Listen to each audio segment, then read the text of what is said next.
દેવી પૂજકની બેન રમકડા વેચતી વેચતી ચૂંટણી લડી રહી છે. એક પુલ ઉપર રમકડા વેચતી વેચતી આશાબેન દંતાણી અમદાવાદના શાહપુર વિસ્તારમાંથી ચૂંટણી લડી રહી છે. કોંગ્રેસે તેમને ટિકિટ આપી છે.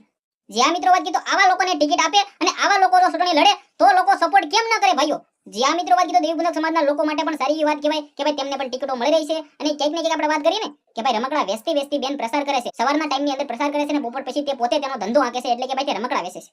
તો ક્યાંક ને ક્યાંક દેવી પૂજક સમાજના લોકો માટે નહીં પરંતુ આપણા ગુજરાતના લોકો માટે ક્યાંક ને ક્યાંક સારી વાત કહેવાય કે કોંગ્રેસ પાર્ટી જે મિત્રો વાત કીધું આવા લોકોને ટિકિટ આપી રહી છે અને આવા લોકો ચૂંટણી લડે અને આવા લોકો વિજય મળે તો ક્યાંક ને ક્યાંક આપણા ગુજરાતીઓનું દિલ છે તેને શકૂન મળે. જે આ મિત્રો વાત કીધું તમે બધા લોકો જે રીતે જોયું ભાઈઓ, હાલ સ્થાનિક સ્વરાજ્યની ચૂંટણી આવી રહી છે અને આ ચૂંટણીની અંદર આ બેન ઉભા રહ્યા છે, તેમને ટિકિટ મળી છે. તો ક્યાંક ને ક્યાંક હવે બધા લોકો તેમને સપોર્ટ કરજો અને ક્યાંક ને ક્યાંક તેમને પણ વોટ આપજો.